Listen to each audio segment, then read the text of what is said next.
it makes the biggest difference, you know? Like you say, you don't really see many women in leadership or power these days, or you might not have the opportunity to work under them or alongside them to experience it. Sure. So that experience firsthand, it does change your perspective on how to lead a team. Like, how do I motivate people? How do I show people that I care about them, but that I'm also trying to run a business? That, I feel like that balance is probably the hardest one to figure out, you know? As a manager, you're looking after a business, which means you're looking at dollar figures and you're looking at running costs. But then you put that alongside looking after the people that are helping you get to that. That can be tough. But she just mastered that. Wow. And watching her master that, I was like, wow, it's so doable.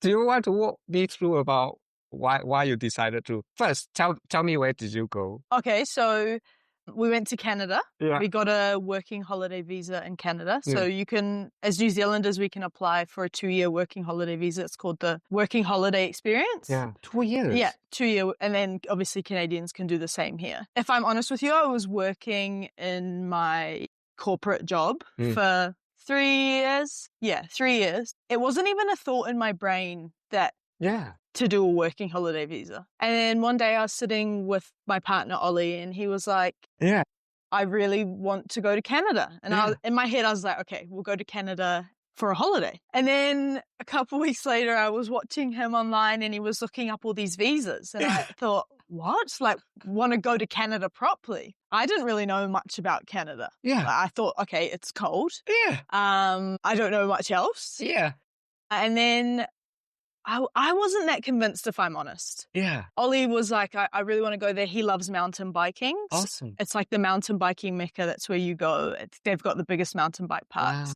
And I myself don't really enjoy cold weather. So the winter for me was kind of, how do I put it? I was really skeptical about it. Yeah, of course. So then we decided that we would apply for this visa, and we didn't know how long it would take. But the whole thinking through it was, I'm not entirely sure if I want to go, but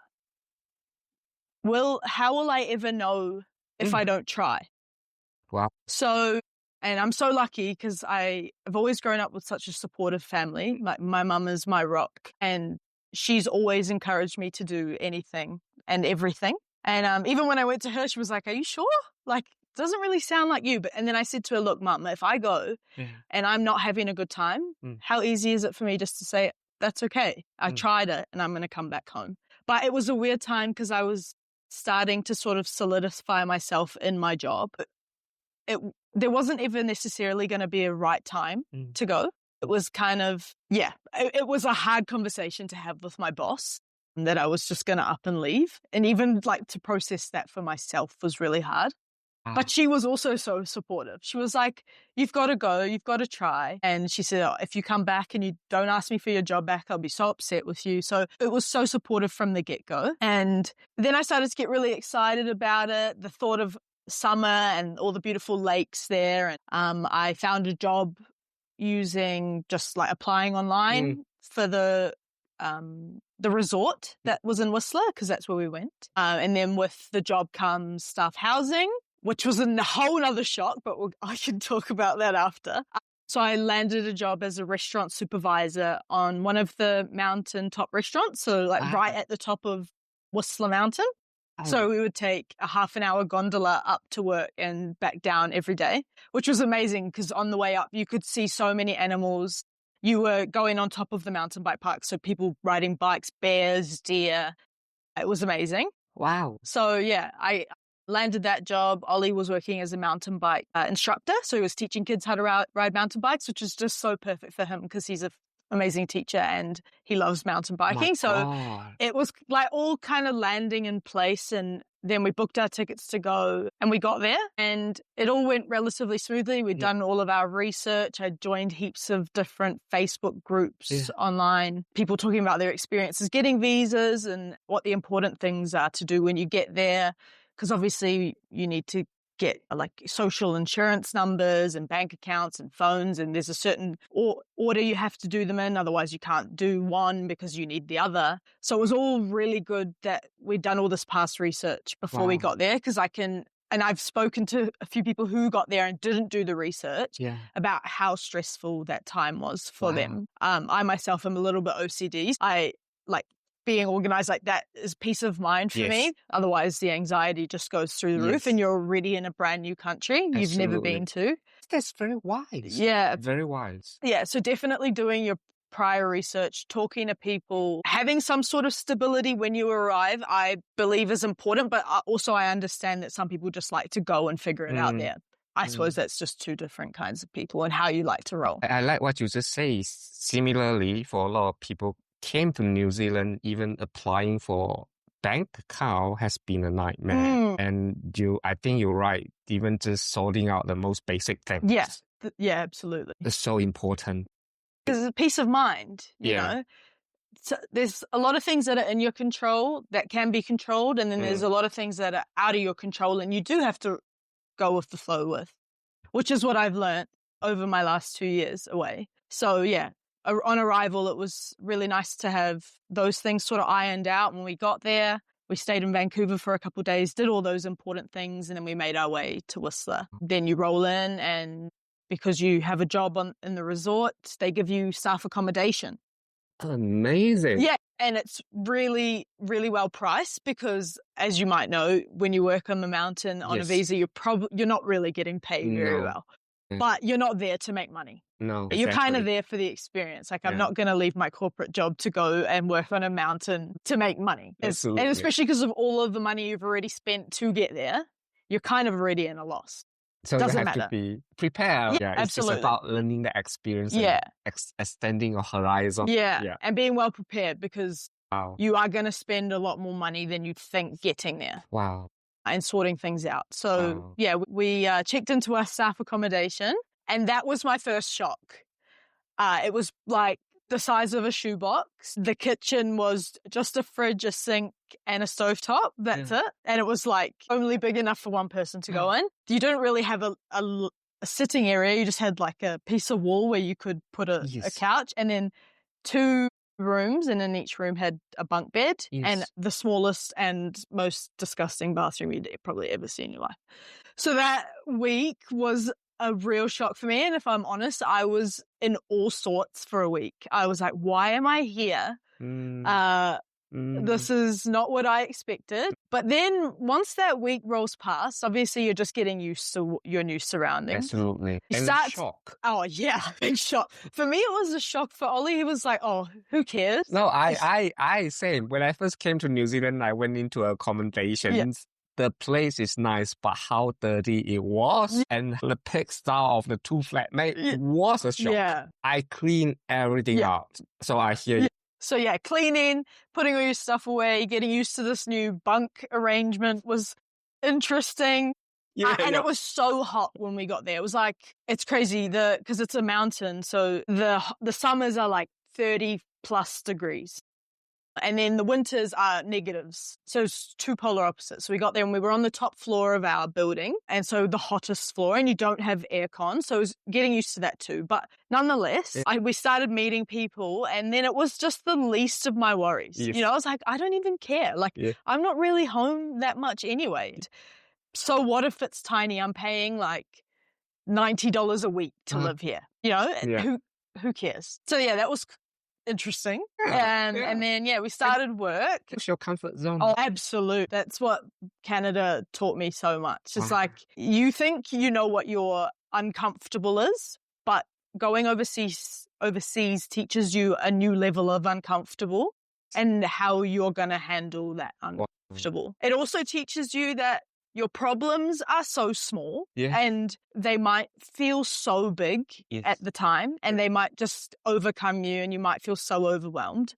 But they're actually so minuscule in terms of the world, because you're meeting so many people from so many different cultures. Like, you've got so many Australians there. You got lots of Germans, a couple Kiwis, not as many as you'd think.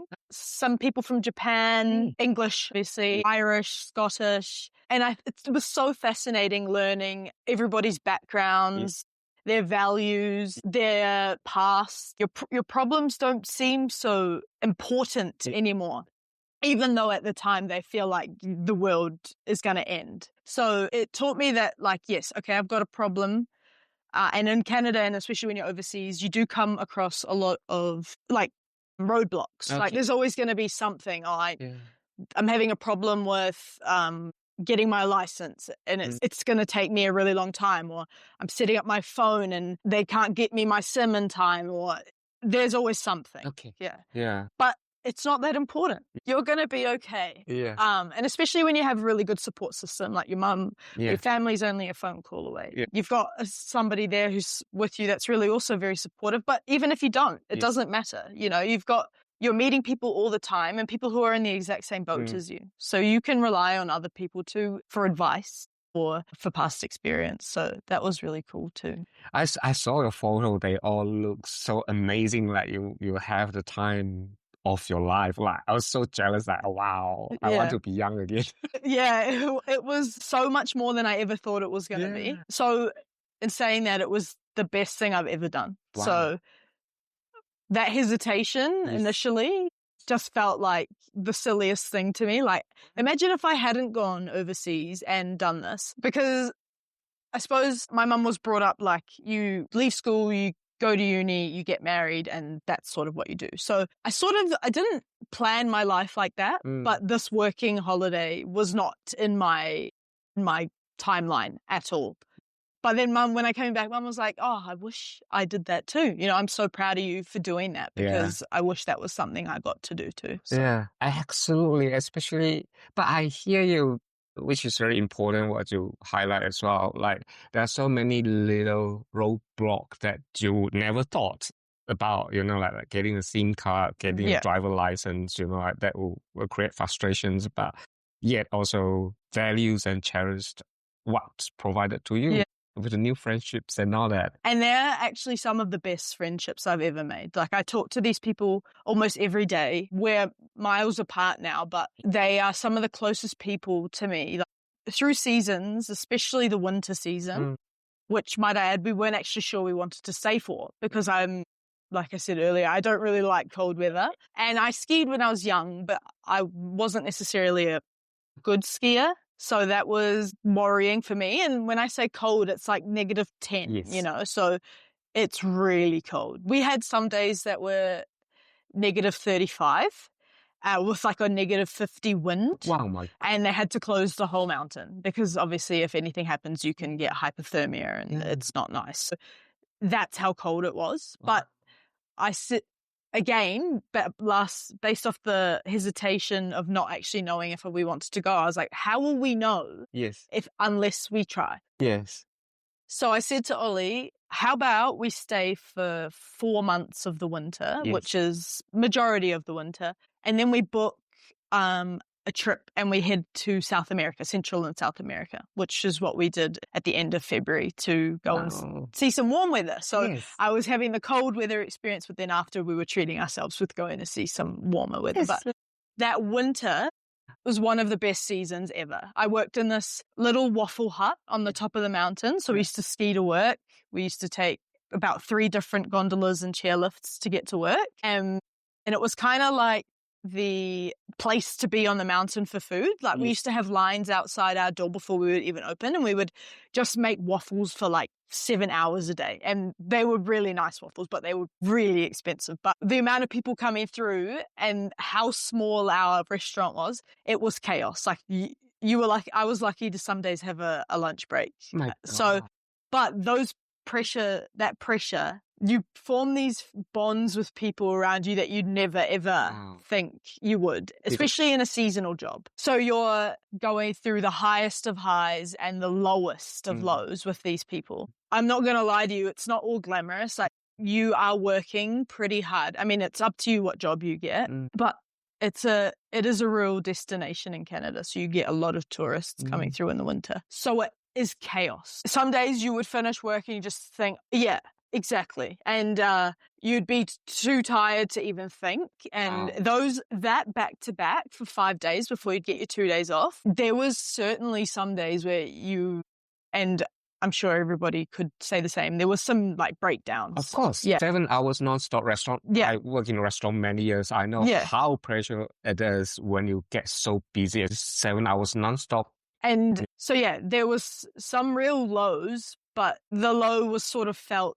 unanimously a lot through everyone, which as a supervisor was really hard to manage too, because you're trying to look after this team. You know, my job is to make sure that not only the restaurant runs smoothly, but the people working in the restaurant too are also okay. I don't yes, doing your job, but I care about them as people. And now they're not only workers, they're actually some of my best friends. So watching them go through these lows too, while also sort of being in the same, yes, that's true, is really tough, because you sort of put yourself on the back foot trying to help others, which I always want to do. I always want to make sure the people around me are doing okay. And there's some things you can't help with, when your body is so fatigued and your mind is also extremely fatigued and your 2 days off, you want to enjoy them. So you're going to go out on the mountain and have fun. There's just no element of rest. So there is that aspect. But then, like I said, it's such a balance, if not better, because the highs are so amazing. You get to ski to work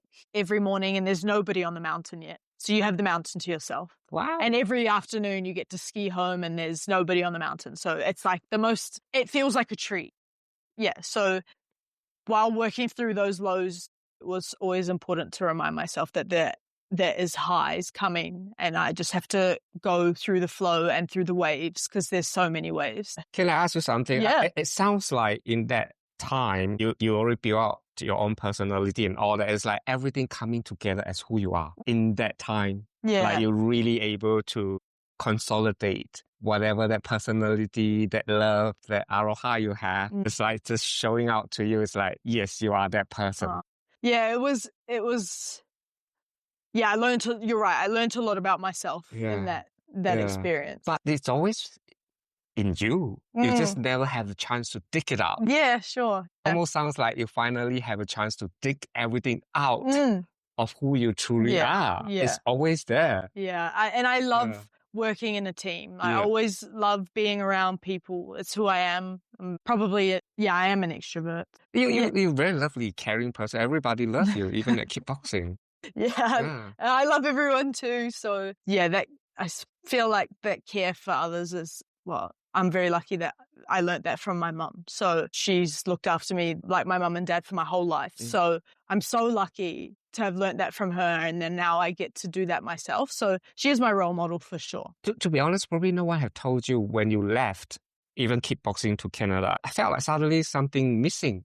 It's true, because it was so long, and then and then suddenly it's like, oh, I'm not there, because you're one of the person also push yourself very hard as well at kickboxing, so it's like, oh, it's not quite the same, but suddenly just a bit, Kickboxing is such a family though, you know. It is. It's so nice to feel part of a community and have a sense of like belonging, and you guys make that so easy. So it's the best place. Thank you. So supportive, fun. Yes. Really fun. Yeah. And you just beat some bags and you feel so happy after.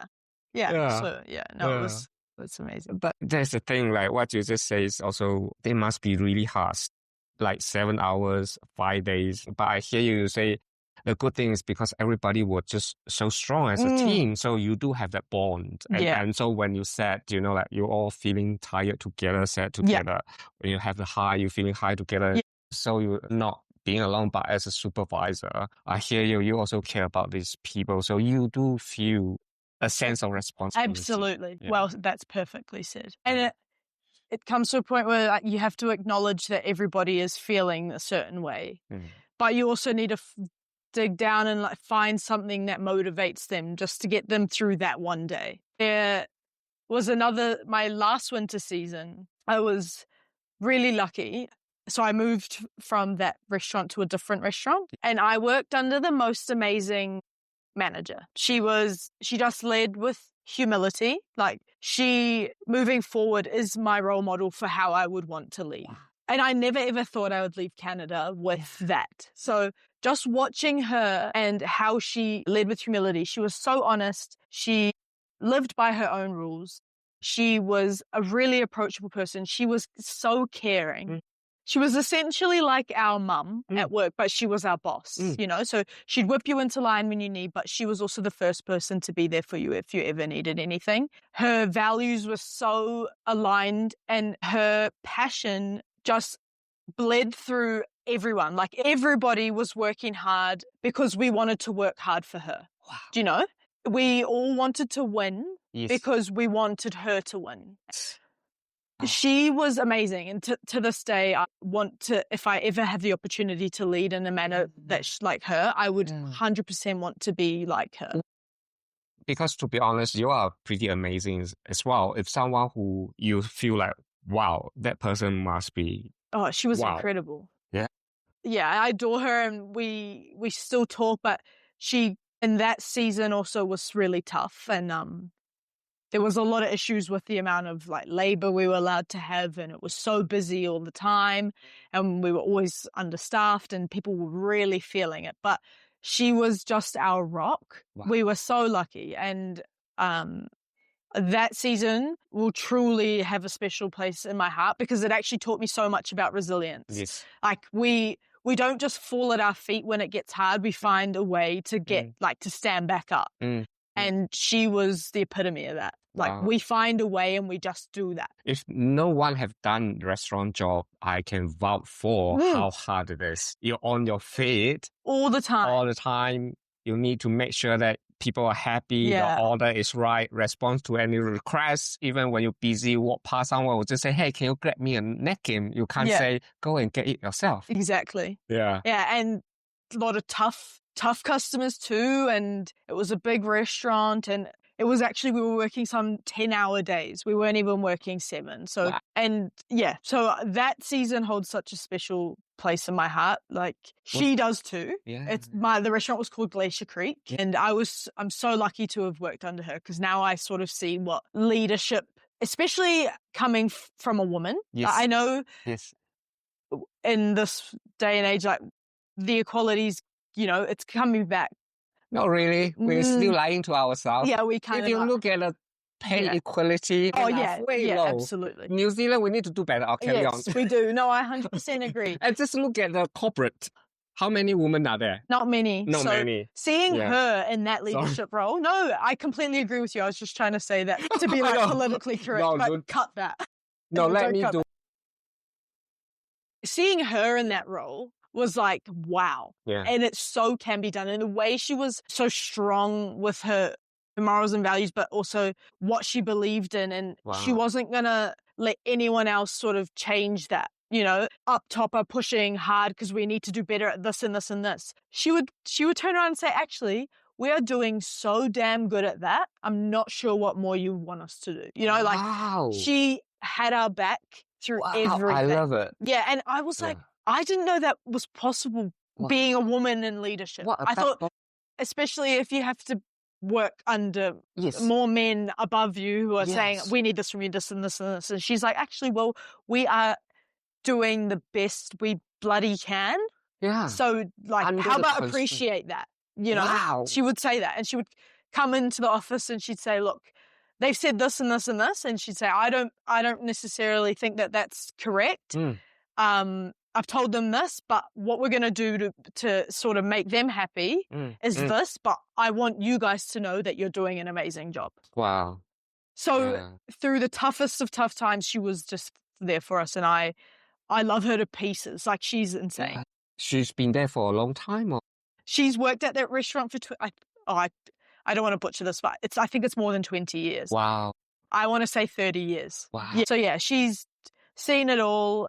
We used to have some really funny things happen, like people would show up to work with no shoes, and people would lose a ski on the mountain and not be able to come to work. And you just come to her with the most obscure things, and you'd be so scared to tell her about this person. She'd look at you and say, honestly, there's nothing I haven't heard.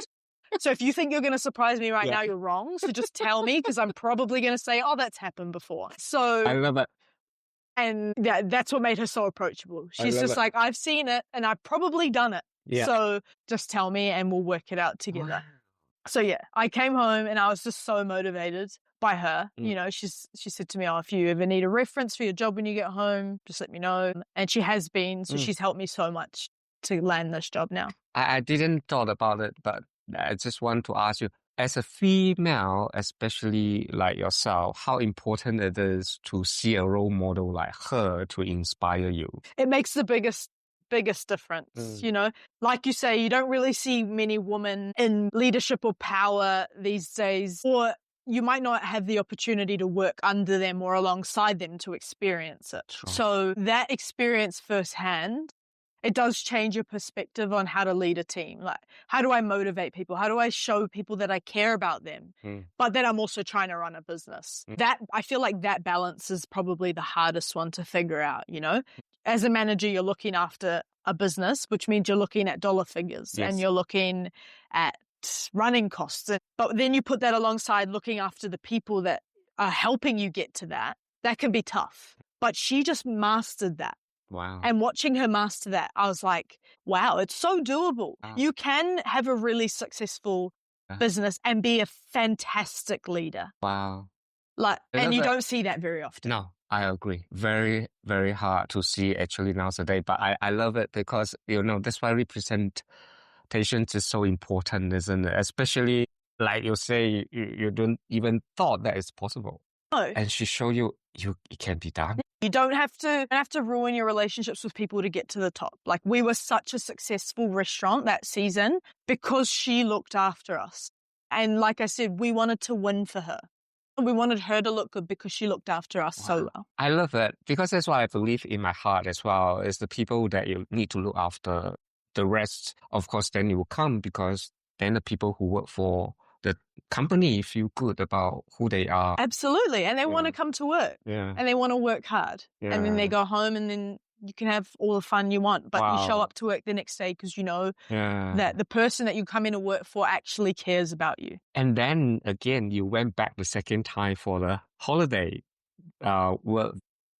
Yeah. Oh, so that restaurant at Glacier Creek was the second time I went back. So when I came back the first time, we actually didn't have the idea that we wanted to go back. Yeah. But we had only used 1 year of our visa by then. Yeah. And then it was a strange time. It was like, okay, we've had our fun now. Let's get back into adulting. But then in the back of our mind was like, well, no, because we're going to get back into this adult life and I might be sitting at my desk with my laptop and all I'm going to think about is that I have 1 year left on my visa and and you can never get it again. No, exactly. I've just wasted it. Yeah. Yeah. And also certain age group. Yeah. Yeah. After you won't be able to have it again. Yeah. And like being a female, I suppose, you kind of have to think down the line, what does that look like for me? Or, you know, so I was like, okay, well, I'm really actually quite keen to go back. And then Ollie and I had a couple more discussions. He actually got a job, and then we decided, let's actually go back. And I spoke to so many different people and people were like, are you sure you should go back? And I was like, what do you mean? They were like, are you sure it's going to exceed your expectation this time round? Like, are you sure you shouldn't just leave it as what it is? Because you might think that this time's going to be better, but what if it's not as good? What? Really? People were saying that to me. And I was like, okay, but I could live my whole life thinking that. Yes. If I don't try again, well, I'll never know. And that goes back to the first thing I ever said. If you don't try, you never know. And then it was also like, we've just come home. We're not feeling ready to stay home. So, we decided to up and leave. And that's when I had the best season. Got back to Canada in November and we stayed till the end of April, which was when our visa finished. The best season. And it actually exceeded my expectations times a million, and it was better than my previous winter. Wow. So if anybody says to you, is it worth doing the same thing again because it might not be as good the second time round? Don't let them affect your experience. So, your experience is only what you let it be. Yeah. To be honest, when you say you're going back, I was just like, wow, that's amazing. It must be such a good time. I never thought about like what happened if this time is not as good as the first time. Yeah. And then those thoughts started to really play on my mind, even though they weren't even an initial thought for me. It wasn't a first thought I'd ever thought of, but then people around me were saying that, and I started sort of letting it get to me. And then, you know what? I thought I wouldn't have even had this experience in the first place if I didn't step out my comfort zone ever so slightly. So I'm going to do the exact same thing again because it served me perfectly the first time. I don't see why it wouldn't serve me again. The best season of my life. So yeah, when people say that, don't let that overcome you. But yeah. 2 questions though, like what would you say to yourself, especially the one that at first thought about is like, oh, do I really want to go? When you look back, what would you say to? Just go. Like, you have nothing to lose. You know, you can give anything a go, and if it doesn't work out, then you can actually turn around from it and say, well, at least I gave it a shot. Yeah. Because there's going to be so many other experiences in life where things don't turn out how you expect them to. And I suppose having the resilience to turn around and say, well, at least I gave it a go. Yeah. And I should be proud of myself for giving it a go. But then in the other scenario, it could be the best thing you've ever tried. And that is my testament to giving something a go outside of your comfort zone. So if anybody's ever thinking, oh, that seems a little bit tough or that seems a little bit hard, join some groups, join some communities, talk to people. Just set yourself up in a way that you can have that path to success. Like, do your past research, read some blogs, watch some videos even. Just do the little things that help you feel like you've done your homework so that when you do make that decision to go, you've got this knowledge behind you and you can get there and give it your best go. And then, like you say, if that's not for you, you turn around and you say, I gave it my best try. Second question. Now, when you look back, what do you think you take away from all that as who you are? It's really not to sweat the small stuff. Yeah. Wow. Your problems, like I said earlier, seem so big in the time and in the moment, but the world is so big and we are such a little speck in the ocean. Just, you have that resilience within you. You just need to find it. And that self-exploration and learning how to overcome difficult situations, then you start to teach yourself, well, actually, I can live through these tough moments, and I have a fantastic support network, and I've worked through this before. I can do it again. And I'm so lucky that I've come back with that, which is so not something I thought I would come back with. You kind of go on holiday, like you're going on a working holiday, but I came back and I feel like I have that resilience to sort of work through tough problems. And we're always going to have tough problems, you know, but yeah, what you decide defeats you or what you decide to work through is really important. Also, I think listening was something that I learned a lot about. It's like, listen to the people around you. We all go through such unique experiences. We all have such unique experiences. Learning from other people what they've gone through and maybe the tough situations they've worked through and the people that they are today, and just listening to them is so important. You learn so much from listening. So I've learned that that's really important too. So just look at people and just actually actively listen to what they're telling you, because you'll learn a lot more than you think you will. This is interesting because I assume you're always quite a caring person, but what made you realize that even going through a much, because you're not just talking about active listening, I think you're talking about, you know, like if I sense is correct, it's like really deepening your understanding why this person is having this struggle. I.e., you know, like not just like listen and then... Yeah, and especially in really chaotic times. Yeah. And especially when you might be feeling the same way. You might not be as in tune as you wish you might be. You know, you're always going to try your best to care and listen, but sometimes there's a lot going on in your brain and you can't necessarily process information properly. True. But when you're tired as well. Especially when you're tired. Yeah. So if you sit there and you can sense somebody isn't necessarily doing well, it's just being that shoulder for them to talk to and asking and reassuring them and just making them feel safe and just being that caring figure there for them to feel like they can sort of tell you what's going on, or if they don't even want to tell you what's going on, just knowing that they can if they ever wanted to. Wow. Yeah, so that's probably one of I hear, because you say even just helping them to get through that day is enough. Yeah. We just go day by day. Sometimes life is like that. You just have to work through day by day. And so, because you're going with your boyfriend as well, have it strengthened your relationship? Oh, that's a fantastic question. It definitely has. Awesome. Definitely. We are both really different. I'm an extrovert and Ollie's an introvert, which I think works perfectly because we you need that. Equal each other out. Watching Ollie make a friend group of his own, and then me being able to do the same thing, and then being able to like join that together and get to know each other's friends. And like I say, we were going through some really difficult situations sometimes and working through that together, having each other's back always, being each other's support system, communication, which I haven't always been that great at, but it's taught me a lot. It's like you just need to be really communicative with what you're feeling, and don't up to guesswork, because that's when things can get messy. And when you are so exhausted and you get home from work and you feel like your brain can't work, just being like honest, like I really can't do it today. And also knowing that there's a balance. Like you don't have to be 100% every day. You know, some days, some person might be 60 and you might be the 40, but you're going to make that 100%. All right, some days I might be 80 and Ollie might be feeling 20, and we work together and we make it work, you know? So I'm so lucky to have him, and traveling the world with a partner. I mean, he's obviously the only person I've ever done it with. And I feel like that can be really make or break. Yeah, I agree. You know, like it makes a couple or it breaks them. I'm really lucky. It's like hanging out with my best friend. Oh, wow.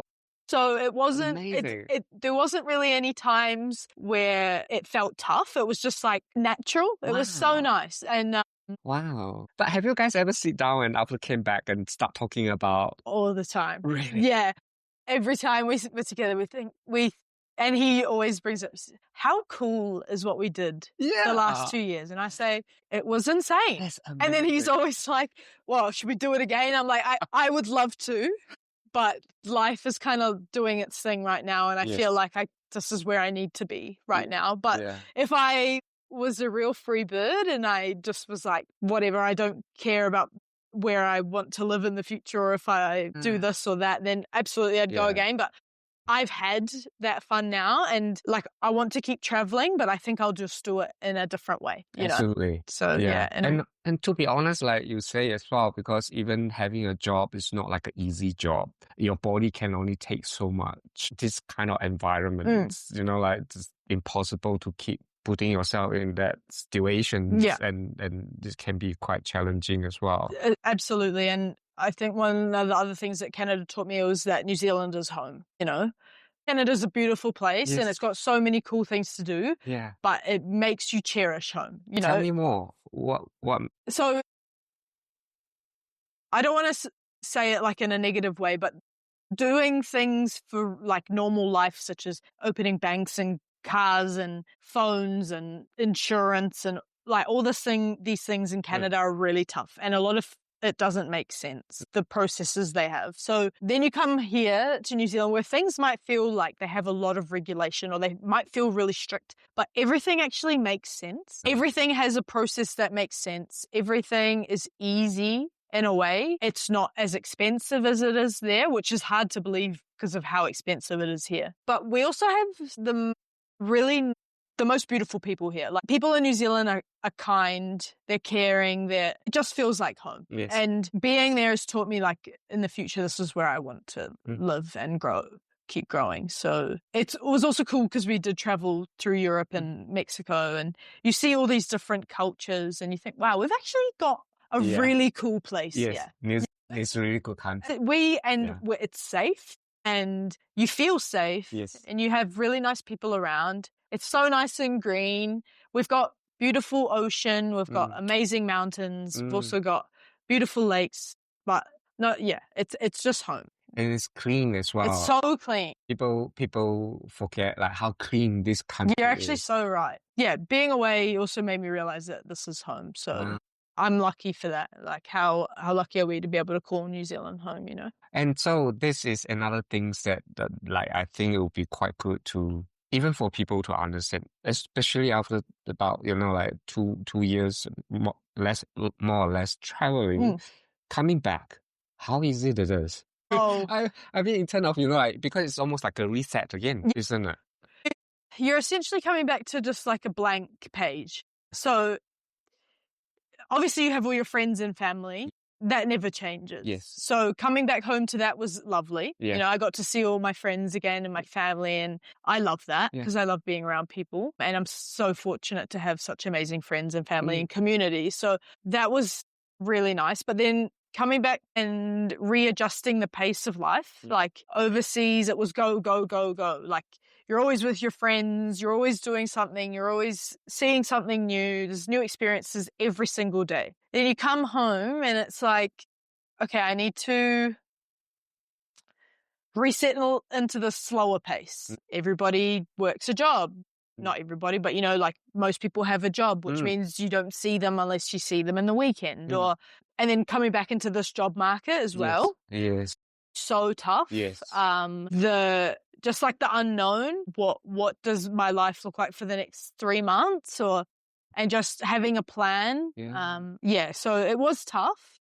And before I left to Canada, I was really comfortable being on my own. I was happy to do my own thing. I didn't really need to be around people all the time. But when I went away to Canada and we did all that traveling, I kind of changed a bit. Like I really relied on having people around me, and like that would fill my cup a lot. Being alone was a bit foreign because it was such a busy time. Like you didn't really have that time on your own. And then, so I got really used to that. And then coming home, I have to like readjust myself back to being comfortable doing my thing. Yeah.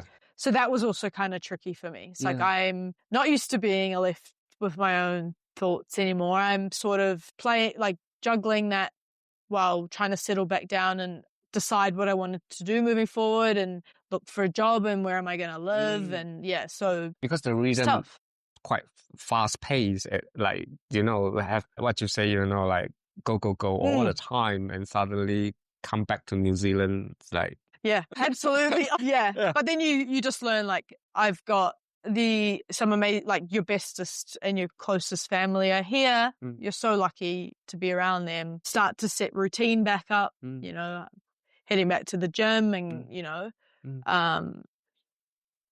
making you filling your cup in different ways, I suppose, and having to learn that again. Yeah, wow. I understand. Any change is not easy, even though it sounds like, you're coming back home, but you're also coming back home from very different environment. Suddenly, it felt like, you're not quite the same person anymore, even though everything looks the same. But as part of you also know what you're missing. Yeah, and then that thought of like, when is the next adventure I'm going to have? Yeah, wow. And it's like, well, it's probably not going to be for a while, if I'm completely honest, because you're going to get back into routine and life and a job, and that 2 years feels like a dream because I'm not sure if I don't think I'll ever get to do that again, or not at least for a while. So getting used to that as well.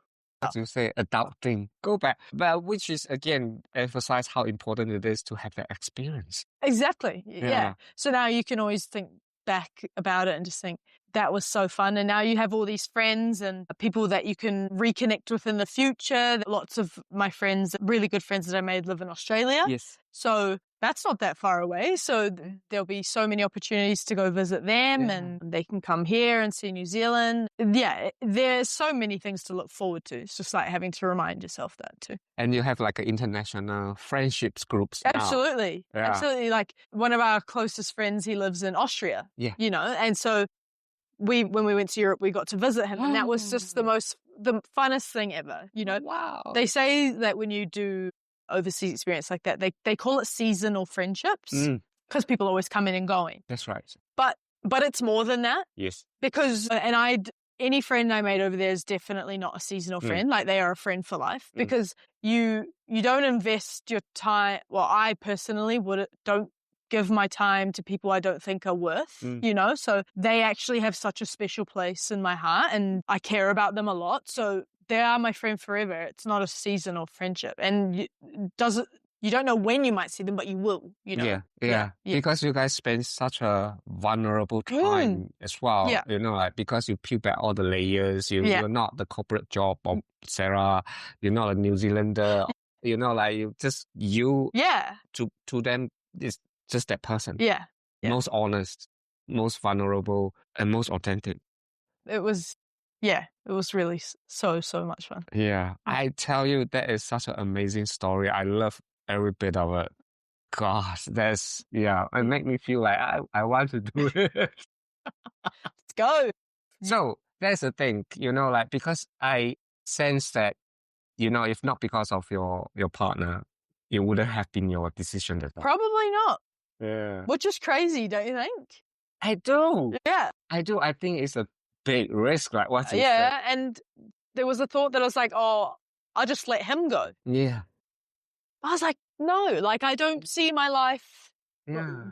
going like that. Like I'm going to be here and just think, What I wish I was there. Absolutely. Yeah. So have you ever had that conversation back as like, oh, if he hasn't even... No, we actually haven't. Yeah, it would be so strange to see what our life would look like right now if we hadn't gone away. Yeah. Because I think that is very interesting as well, because he's such an introverted, yet he wanted to have that experience. He's such an adventurous person. Yeah. He loves the outdoors. He loves doing cool stuff. And he's like, so perfect. Yeah, I'm so lucky. So he brings that side out in me too. I love adventure and I love having fun, but that just wasn't an idea for me. So when he came up with it, I was like I said, why not? Let's just do it. Yeah. Wow. Yeah. Yeah. I just want to say thank you. It's just amazing. I don't even know what time it is, but I just felt like, man, that's just, amazing. Oh, thank you. Yeah. Thanks for listening. I learned so much about you. I think also that humanity you talk about, and also the preparation is so important, because you also say it's not just a bit, always really learning about who you are, you know, like finding out things that probably you wouldn't have the experience if you wouldn't have done it, and to really put yourself there to test who you are as a human being and person. And yeah, for sure. Yeah, one of the most valuable times ever. Yeah, and I never thought I would leave with those experiences, but yeah I did. The best time. Last word. So if someone ever, like, I ask that again, but if anyone like thinking, oh, should I not? What would you tell them? I'd say to them, would you be happy living with the what if? Can you live the rest of your life thinking, what would have that been like? So the best thing you can do is try. And if it doesn't work out, that's so fine. You gave it a go, and then you'll learn about yourself and what you want to look for and what suits you and what doesn't. And then your next journey after that will be even better because you've learned from the first time. And also, like what you say, the first week is going to be a bit hard because everything is a shock, you know, right? But because you're there to also meet people, and then that will change once you have the friendships. Yeah. And absolutely. Also, you say, you know, like most important thing is do your study. Yeah. And preparation. Preparation down to bank, how to open the bank account. Yeah. And SIM card. Yeah, absolutely. It doesn't seem that important, or it kind of might sound a bit silly, but it is so helpful. Just do some research, read some things online, join some Facebook groups, read other people's experiences, and then do your thing and let it happen. Thank you, my friend. Yeah, This has been so wonderful.